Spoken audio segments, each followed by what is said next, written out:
ರಾಜಕೀಯದಲ್ಲಿ ಸಂಚಲನವೇ ಸೃಷ್ಟಿಯಾಗಿದೆ. ಸಿದ್ದರಾಮಯ್ಯ ಅವರು ತಮ್ಮ ಸಿಎಂ ಸ್ಥಾನಕ್ಕೆ ರಾಜೀನಾಮೆ ಕೊಟ್ಟಿದ್ದೇ ತಡ ಡಿಕೆ ಪಾಳೆಯ ಫುಲ್ ಆಕ್ಟಿವ್ ಆಗಿದೆ. ಈಗ ಏನಿದ್ರು ಕೂಡ ಸಿಎಲ್ಪಿಯ ಲೆಕ್ಕಾಚಾರಗಳು ಶುರುವಾಗಿದೆ. ಸಿಎಲ್ಪಿ ಸಭೆ ಹೇಗೆ ನಡೆಯುತ್ತೆ, ಶಾಸಕಾಂಗ ಪಕ್ಷದ ನಾಯಕನ ಆಯ್ಕೆ ಹೇಗಾಗುತ್ತೆ, ಅಲ್ಲಿ ಏನೇನು ನಡೆಯುತ್ತೆ, ಅಷ್ಟು ಮಾತ್ರ ಅಲ್ಲ, ಈಗಾಗಲೇ ಸಿಎಲ್ಪಿ ಮೀಟಿಂಗ್ನಲ್ಲಿ ಏನು ಆಗಬಹುದು ಅನ್ನುವಂತಹ ಟೆನ್ಷನ್ ಒಳಗೊಳಗೆ ಡಿಕೆಶಿಗೂ ಕೂಡ ಕಾಡ್ತಾ ಇದೆ. ಹಾಗಾದ್ರೆ ಈ ಒಂದು ಮೀಟಿಂಗ್ನ ರಹಸ್ಯ ಏನು ಅನ್ನುವ ಕಂಪ್ಲೀಟ್ ಡೀಟೇಲ್ಸ್ ಇಲ್ಲಿದೆ.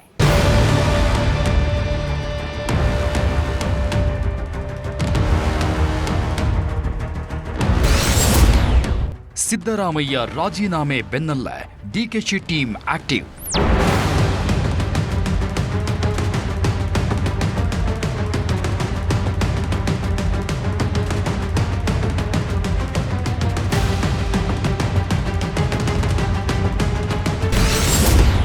ಡಿಕೆಶಿ ಪಟ್ಟಾಭಿಷೇಕ ಫಿಕ್ಸ್, ಸಿಎಲ್ಪಿ ಸಭೆಗೆ ಎಲ್ಲ ತಯಾರಿ.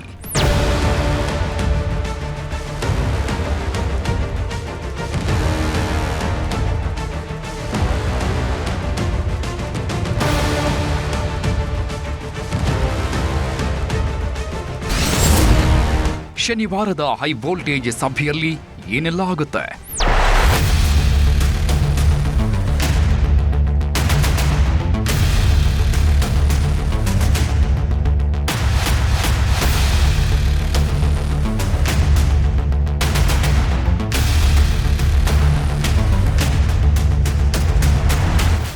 ಇಷ್ಟು ದಿನಗಳ ಕಾಲ ಸಿಎಂ ಸ್ಥಾನದಲ್ಲಿದ್ದ ಸಿದ್ದರಾಮಯ್ಯ ತಮ್ಮ ಸ್ಥಾನಕ್ಕೆ ರಾಜೀನಾಮೆ ಕೊಟ್ಟಾಗಿದೆ. ಸಿಎಂ ಸ್ಥಾನದಿಂದ ನಿರ್ಗಮಿಸಿದ ನಂತರ ಕರ್ನಾಟಕ ರಾಜಕೀಯದಲ್ಲಿ ಭಾರೀ ಸಂಚಲನ ಸೃಷ್ಟಿಯಾಗಿದೆ. ಗವರ್ನರ್ ಅವರು ಸಿದ್ದರಾಮಯ್ಯನವರ ರಾಜೀನಾಮೆಯನ್ನ ಅಂಗೀಕರಿಸುತ್ತಿದ್ದಂತೆ ಮುಂದಿನ ಮುಖ್ಯಮಂತ್ರಿ ಆಯ್ಕೆಯ ಲೆಕ್ಕಾಚಾರಗಳು ಶುರುವಾಗಿವೆ. ಡಿಕೆ ಶಿವಕುಮಾರ್ ಅವರೇ ಮುಂದಿನ ಮುಖ್ಯಮಂತ್ರಿ ಅಂತ ಹೇಳ್ತಿದ್ರು. ಸಿಎಲ್ಪಿ ಮೀಟಿಂಗ್ನಲ್ಲೇ ಅಧಿಕೃತ ಆಯ್ಕೆ ನಡೆಯಲಿದೆ. ಆ ಸಿಎಲ್ಪಿ ಮೀಟಿಂಗ್ಗೆ ಶನಿವಾರದ ದಿನ ಮುಹೂರ್ತ ಫಿಕ್ಸ್ ಆಗಿದೆ.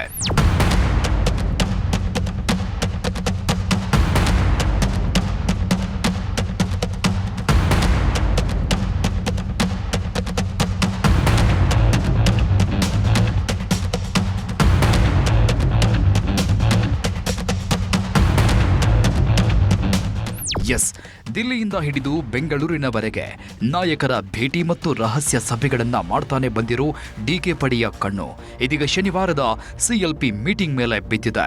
ಮುಂದಿನ ನಾಯಕನ ಆಯ್ಕೆಗಾಗಿ ಅಧಿಕೃತ ಪ್ರಕ್ರಿಯೆಗಳು ಶುರುವಾಗ್ತಿದ್ದು ಅದೆಲ್ಲವನ್ನು ಅತ್ಯಂತ ಶಿಸ್ತುಬದ್ಧವಾಗಿ ಮುಗಿಸಲು ಹೈಕಮಾಂಡ್ ಟಾಸ್ಕ್ ನೀಡಿದೆ. ಶಾಸಕರ ಅಭಿಪ್ರಾಯ ಸಂಗ್ರಹಣೆಗಿಂತ ಹೆಚ್ಚಾಗಿ ಒಮ್ಮತದ ತೀರ್ಮಾನಕ್ಕೆ ಬರಲು ನಾಯಕರು ತೀವ್ರ ಕಸರತ್ತು ನಡೆಸುತ್ತಿದೆ ಹೈಕಮಾಂಡ್.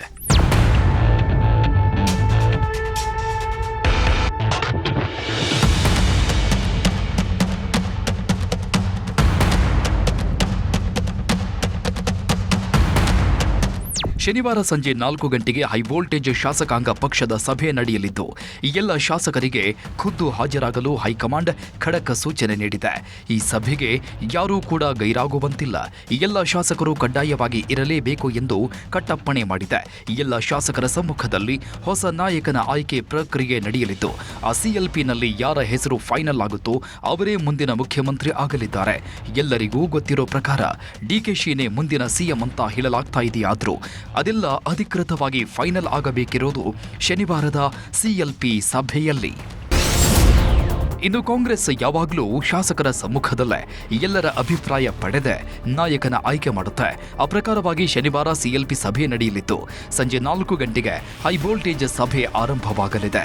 ಈ ಮಹತ್ವದ ಸಭೆಗೆ ಎಲ್ಲ ಶಾಸಕರಿಗೂ ಖುದ್ದು ಹಾಜರಾಗಲು ಹೈಕಮಾಂಡ್ ಖಡಕ್ ಸೂಚನೆ ನೀಡಿದೆ. ಈ ಸಭೆಯಲ್ಲೇ ನೂತನ ಶಾಸಕಾಂಗ ಪಕ್ಷದ ನಾಯಕನ ಅಧಿಕೃತ ಆಯ್ಕೆ ಪ್ರಕ್ರಿಯೆ ನಡೆಯಲಿದೆ. ಅವರೇ ಮುಖ್ಯಮಂತ್ರಿಯಾಗಿ ಪಟ್ಟಕ್ಕೇರಲಿದ್ದಾರೆ. ಇನ್ನು ಈ ಹೈ ವೋಲ್ಟೇಜ್ ಶಾಸಕಾಂಗ ಪಕ್ಷದ ಸಭೆಯಲ್ಲಿ ಸಣ್ಣ ಗೊಂದಲವೂ ಆಗದಂತೆ ಹೈಕಮಾಂಡ್ ಹದ್ದಿನ ಕಣ್ಣಿಟ್ಟಿದೆ. ಅತ್ಯಂತ ಶಿಸ್ತುಬದ್ಧವಾಗಿ ನಡೆಸಲು ದಿಲ್ಲಿಯಿಂದ ಪ್ರಭಾವಿ ನಾಯಕರನ್ನ ವೀಕ್ಷಕರನ್ನಾಗಿ ನೇಮಕ ಮಾಡಲಾಗಿದೆ. ಕಾಂಗ್ರೆಸ್ ಹಿರಿಯ ನಾಯಕರಾದ ಕೆಸಿ ವೇಣುಗೋಪಾಲ್ ಹಾಗೂ ರಣದೀಪ್ ಸಿಂಗ್ ಸುರ್ಜೇವಾಲಾ ಅವರಿಗೆ ನೂತನ ಶಾಸಕಾಂಗ ಪಕ್ಷದ ನಾಯಕನ ಆಯ್ಕೆಯ ಜವಾಬ್ದಾರಿ ನೀಡಲಾಗಿದ್ದು ಸಿಎಲ್ಪಿ ಮೀಟಿಂಗ್ ಮಾಡಿ ಶಾಸಕರ ಅಭಿಪ್ರಾಯ ಸಂಗ್ರಹಿಸಿ ನಾಯಕನ ಆಯ್ಕೆ ಮಾಡುವ ಜವಾಬ್ದಾರಿ ನೀಡಲಾಗಿದೆ.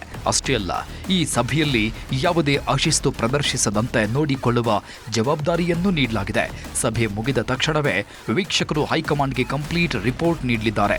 ಇದಾದ ನಂತರವೇ ನೂತನ ಶಾಸಕಾಂಗ ಪಕ್ಷದ ನಾಯಕನ ಹೆಸರನ್ನ ಅಧಿಕೃತವಾಗಿ ಪ್ರಕಟಿಸಲಾಗುತ್ತದೆ. ಇನ್ನು ಈ ಮಹತ್ವದ ಸಭೆಯಲ್ಲಿ ನಿರ್ಗಮಿತ ಸಿಎಂ ಸಿದ್ದರಾಮಯ್ಯನವರು ಇರಲಿದ್ದಾರೆ. ನೂತನ ಶಾಸಕಾಂಗ ಪಕ್ಷದ ನಾಯಕನ ಆಯ್ಕೆ ಪ್ರಕ್ರಿಯೆಯಲ್ಲಿ ಯಾವುದೇ ಗೊಂದಲಗಳು ಆಗದಂತೆ ಎಚ್ಚರ ವಹಿಸಲು ಮತ್ತು ಅತ್ಯಂತ ಶಿಸ್ತುಬದ್ಧವಾಗಿ ಸಿಎಲ್ಪಿ ಮೀಟಿಂಗ್ ಮಾಡಲು ಸಿದ್ದರಾಮಯ್ಯನವರಿಗೆ ಹೊಣೆ ಹೊರಿಸಲಾಗಿದೆ. ಸಿದ್ದರಾಮಯ್ಯನವರ ಬಾಯಿಂದಲೇ ಡಿಕೆ ಶಿವಕುಮಾರ್ ಅವರ ಹೆಸರನ್ನ ಸಿಎಲ್ಪಿ ಲೀಡರ್ ಎಂದು ಘೋಷಣೆ ಮಾಡಿಸಲು ಹೈಕಮಾಂಡ್ ಪ್ಲಾನ್ ಮಾಡಿದೆ. ಸಿದ್ದರಾಮಯ್ಯ ಮತ್ತು ಡಿಕೆಶಿ ನಡುವೆ ಯಾವುದೇ ಭಿನ್ನಾಭಿಪ್ರಾಯ ಇಲ್ಲ ಅನ್ನೋದನ್ನ ಜಗತ್ತಿಗೆ ತೋರಿಸಲು ಹೈಕಮಾಂಡ್ ಆಡುತ್ತಿರುವ ಚದುರಂಗದಾಟ ಇದು. ಸಿದ್ದರಾಮಯ್ಯನವರೇ ಖುದ್ದಾಗಿ ಡಿಕೆಶಿ ಹೆಸರನ್ನ ಪ್ರಸ್ತಾಪಿಸಿದರೆ ಇಡೀ ಪಕ್ಷ ಒಕ್ಕೊರಲಿನಿಂದ ಒಪ್ಪಿಕೊಳ್ಳುತ್ತದೆ ಮತ್ತು ಶಾಸಕರಲ್ಲಿ ಯಾವುದೇ ಅಸಮಾಧಾನ ಬರುವುದಿಲ್ಲ ಎಂಬುದು ಹೈಕಮಾಂಡ್ ಲೆಕ್ಕಾಚಾರವಾಗಿದೆ. ಅಂದಹಾಗೆ ಹೈಕಮಾಂಡ್ ನಾಯಕರ ಮಾಸ್ಟರ್ ಪ್ಲಾನ್ ಭಾರಿ ದೊಡ್ಡ ಮಟ್ಟದಲ್ಲೇ ಇದೆ. ಯಾವುದೇ ಸಮಸ್ಯೆ ಆಗಬಾರದು ಅಂತ ಸಿಎಲ್ಪಿ ಸಭೆಯ ಸಂಪೂರ್ಣ ಹೊಣೆಯನ್ನ ಸಿದ್ದರಾಮಯ್ಯನವರಿಗೆ ನೀಡಲಾಗಿದೆ. ಸಿದ್ದು ಬಾಯಿಂದಲೇ ಡಿಕೆಶಿ ಹೆಸರು ಘೋಷಿಸಲು ಹೈಕಮಾಂಡ್ ಪ್ಲಾನ್ ಮಾಡಿದೆ. ಪಕ್ಷದಲ್ಲಿ ಯಾವುದೇ ಭಿನ್ನಮತ ಇಲ್ಲ ಎಂದು ಜಗತ್ತಿಗೆ ತೋರಿಸಲು ಇದು ಒಂದು ದೊಡ್ಡ ತಂತ್ರವಾಗಿದೆ. ಕೇಂದ್ರ ನಾಯಕರ ಸಮ್ಮುಖದಲ್ಲೇ ಎಲ್ಲ ಪ್ರಕ್ರಿಯೆಗಳು ನಡೆಯಲಿದೆ. ಇನ್ನು ಶನಿವಾರದ ಶಾಸಕಾಂಗ ಪಕ್ಷದ ಸಭೆಯಲ್ಲಿ ಬೇರೆ ಯಾವ ನಾಯಕನ ಹೆಸರು ಪ್ರಸ್ತಾಪ ಆಗಲ್ಲ ಅನ್ನೋ ಮಾತು ಇದೆ. ಯಾಕಂದ್ರೆ ಡಿಕೆಶಿಗೆ ಪಟ್ಟ ಕಟ್ಟಬೇಕು ಅನ್ನೋ ಕಾರಣಕ್ಕೇನೆ ಸಿದ್ದರಾಮಯ್ಯ ಅವರ ರಾಜೀನಾಮೆ ಪಡೆಯಲಾಗಿದೆ. ಹೀಗಾಗಿ ಡಿಕೆಶಿ ಹೆಸರು ಬಿಟ್ಟು ಬೇರೆ ಯಾವ ಹೆಸರು ಪ್ರಸ್ತಾಪ ಆಗಲ್ಲ ಅನ್ನೋ ಮಾತು ಇದೆ. ಹೀಗಾಗಿ ಡಿಕೆಶಿ ಹೆಸರನ್ನ ಸಿದ್ದರಾಮಯ್ಯ ಅವರಿಂದಲೇ ಘೋಷಿಸಿದ್ರೆ ಎಲ್ಲವೂ ಸುಸೂತ್ರವಾಗಿ ಮುಗಿಯಲಿದೆ ಅನ್ನೋ ಲೆಕ್ಕಾಚಾರವಿದೆ. ಇಷ್ಟೇ ಅಲ್ಲ, ಡಿಕೆಶಿ ಅವರ ಹೆಸರನ್ನ ಮಾತ್ರವೇ ಅಂತಿಮಗೊಳಿಸುವ ಬಗ್ಗೆ ಎಲ್ಲ ಶಾಸಕರಿಗೂ ಹೈಕಮಾಂಡ್ ಸೂಚನೆ ನೀಡಿದೆ ಅನ್ನೋ ಮಾತುಗಳಿವೆ. ಬೇರೆ ಯಾರ ಹೆಸರನ್ನು ಪ್ರಸ್ತಾಪ ಮಾಡದಂತೆ ಮಾಡಿ ಡಿಕೆಶಿ ಹೆಸರನ್ನೇ ಅಂತಿಮಗೊಳಿಸುವ ಬಗ್ಗೆ ರಣತಂತ್ರ ಹೆಣೆಯಲಾಗಿದೆ. ಕಾರ್ಯಕ್ರಮ ಹೋಗಿ ರಾಜಭವನ್ಗೆ ಹೋಗಿ ಡಿ ಕೆ ಶಿವಕುಮಾರ್ ನನಗೆ ಅವನ್ನ ಇದು ಮಾಡಿದ್ದಾರೆ, ಸರ್ವಾನುಮತದಿಂದ ನಾನು ಮುಖ್ಯಮಂತ್ರಿ ಮಾಡಿದ್ದಾರೆ, ತಾವು ನಮಗೆ ಮಂತ್ರಿಮಂಡಲ ಮಾಡೋಕ್ಕೆ ಅವಕಾಶ ಕೊಟ್ಟಿದ್ದಾರೆ, ನೀವು ಯಾವ ಡೇಟ್ ಹೇಳ್ತೀರೋ ಅವ್ರು ಕೊಡ್ತೀವಿ ಅಂತ ಅವ್ರು ಹೇಳ್ತಾರೆ. ಆವಾಗ ಮತ್ತೆ ಎಲ್ಲ ಚರ್ಚೆ ಮಾಡಿ ಎಲ್ಲ ಮಂತ್ರಿಗಳ ಮಂಡಲದೆಲ್ಲ ಒಂದು ಲಿಸ್ಟ್ ತೊಗೊಂಡು ಆಮೇಲೆ ಅವರು ಸ್ವೇರಿಂಗ್ ಟೈಮ್ಗೆ ಪ್ರಮಾಣ ವಚನ ಮಾಡಿಸೋಕೆ ಡೇಟ್ ಗೊತ್ತುಪಡಿಸ್ತಾರೆ. ಸಿ ಎಮ್ಗೂ ಗೊತ್ತು, ಸಿದ್ದರಾಮಯ್ಯವ್ರಿಗೂ ಗೊತ್ತು, ಎಲ್ಲರಿಗೂ ಗೊತ್ತು. ಹೆಸರು ಇರೋದೇ ಇವ್ರದ್ದು ಡಿ ಕೆ ಶಿವಕುಮಾರ್. ನಾವು ಸುತ್ತಿ ಬಳಸಿ ಮಾತಾಡಲ್ಲ, ಇರೋದೇ ಡಿ ಕೆ ಶಿವಕುಮಾರ್ ಹೆಸರು. ನಾಳೆ ಆಗಲಿ ನಾಡ್ದಾಗಲೂ ಅವ್ರ ಹೆಸರು ಅನೌನ್ಸ್ ಮಾಡ್ತಾರೆ.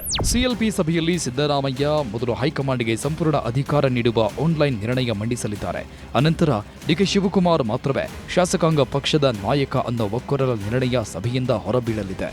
ಈ ಒನ್ಲೈನ್ ರೆಸಲ್ಯೂಷನ್ ಪಾಸ್ ಮಾಡುವುದು ಕಾಂಗ್ರೆಸ್ನ ಹಳೆಯ ಸಂಪ್ರದಾಯ. ಆದರೆ ಈ ಬಾರಿ ಸಿದ್ದರಾಮಯ್ಯನವರೇ ಸ್ವತಃ ಈ ನಿರ್ಣಯವನ್ನ ಮಂಡಿಸಿ ಡಿಕೆಶಿ ಅವರನ್ನ ನಾಯಕನನ್ನಾಗಿ ಆಯ್ಕೆ ಮಾಡಲು ಬೆಂಬಲ ಸೂಚಿಸಲಿದ್ದಾರೆ. ಇದರಿಂದ ಇಡೀ ಶಾಸಕಾಂಗ ಪಕ್ಷವು ಯಾವುದೇ ವಿರೋಧವಿಲ್ಲದೆ ಒಕ್ಕೊರಲಿನಿಂದ ಡಿಕೆಶಿ ಅವರ ಕೈ ಹಿಡಿಯಲಿದೆ. ಈ ಪ್ರಕ್ರಿಯೆಯು ಅತ್ಯಂತ ಸುಸೂತ್ರವಾಗಿ ನಡೆಯುವಂತೆ ಮಾಡಲು ಈಗಾಗಲೇ ತೆರೆಮರೆಯಲ್ಲಿ ಎಲ್ಲ ಸಿದ್ಧತೆಗಳನ್ನು ಮಾಡಿಕೊಳ್ಳಲಾಗಿದೆ. ನಾಳೆ ಶಾಸಕಾಂಗ ಪಕ್ಷದ ಸಭೆಯನ್ನು ಕರೀತಾ ಇದ್ದೀವಿ. ನಾನು ಸಿದ್ದರಾಮಯ್ಯನವರು ಮಾತಾಡಿದ್ವಿ, ಟೈಮಿಂಗ್ ಮಾಡ್ತಾರೆ. ಎಲ್ಲರಿಗೂ ಬೆಂಗಳೂರಲ್ಲಿ ಕೇಳಿದ್ದೀವಿ. ಯಾಕೆ ನಮ್ಮ ಹೈಕಮಾಂಡ್ ಲೀಡರ್ಸ್ನ ಕೇಳಬೇಕು, ಅವರು ಬರಬೇಕು, ಅಬ್ಸರ್ವರ್ ಬರಬೇಕು, ಜನಸಂಖ್ಯೆ ಬರಬೇಕು. ಆ ಟೈಮಿಂಗ್ ಅವ್ರು ಕೇಳ್ಕೊಂಡು ಟೈಮಿಂಗ್ ವಿಧಾನಸೌಧದಲ್ಲಿ.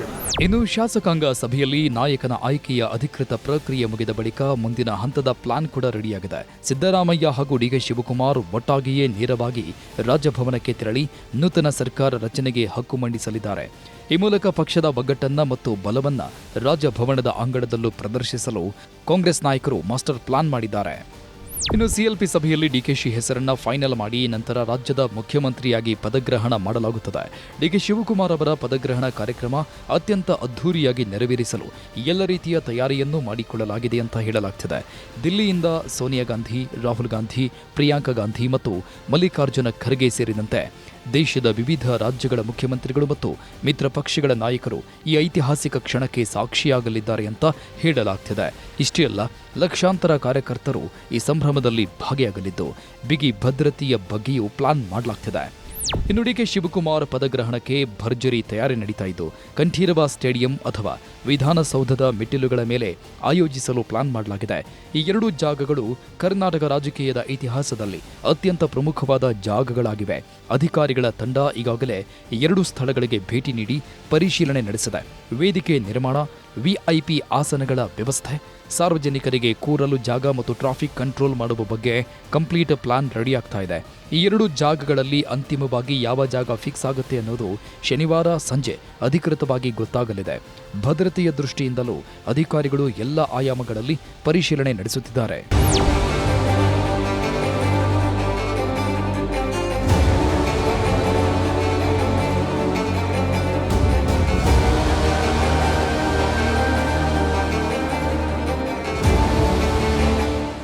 ಇನ್ನು ತಮ್ಮ ರಾಜಕೀಯ ಗುರುಗಳಾಗಿದ್ದ ಎಸ್.ಎಂ. ಕೃಷ್ಣ ಅವರು ವಿಧಾನಸೌಧದ ಮುಂದೆಯೇ ಅಧಿಕಾರ ಸ್ವೀಕರಿಸಿದ್ದರು.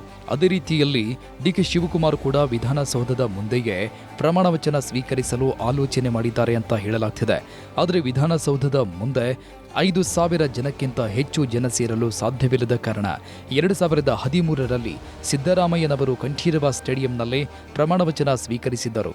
ಹೀಗಾಗಿ ಡಿ.ಕೆ. ಶಿವಕುಮಾರ್ ಕೂಡ ಕಂಠೀರವದಲ್ಲಿ ಪ್ರಮಾಣವಚನ ಸ್ವೀಕರಿಸುವ ಸಾಧ್ಯತೆ ಇದೆ ಅಂತ ಹೇಳಲಾಗ್ತಿದೆ.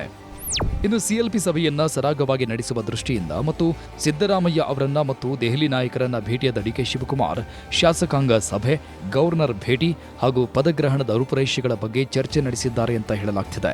ದಿಲ್ಲಿ ನಾಯಕರೊಟ್ಟಿಗೂ ಮುಂದಿನ ಪ್ರಕ್ರಿಯೆಗಳ ಬಗ್ಗೆ ಚರ್ಚಿಸಿರುವ ಡಿ.ಕೆ. ಶಿವಕುಮಾರ್ ಹೈಕಮಾಂಡ್ ನಾಯಕರು ಮತ್ತು ರಾಜ್ಯದ ನಾಯಕರು ಹಾಗೂ ಎಲ್ಲ ಶಾಸಕರನ್ನ ಒಟ್ಟಿಗೆ ಕರೆದುಕೊಂಡು ಹೋಗುವ ಪ್ಲಾನ್ ಇಟ್ಕೊಂಡಿದ್ದಾರೆ.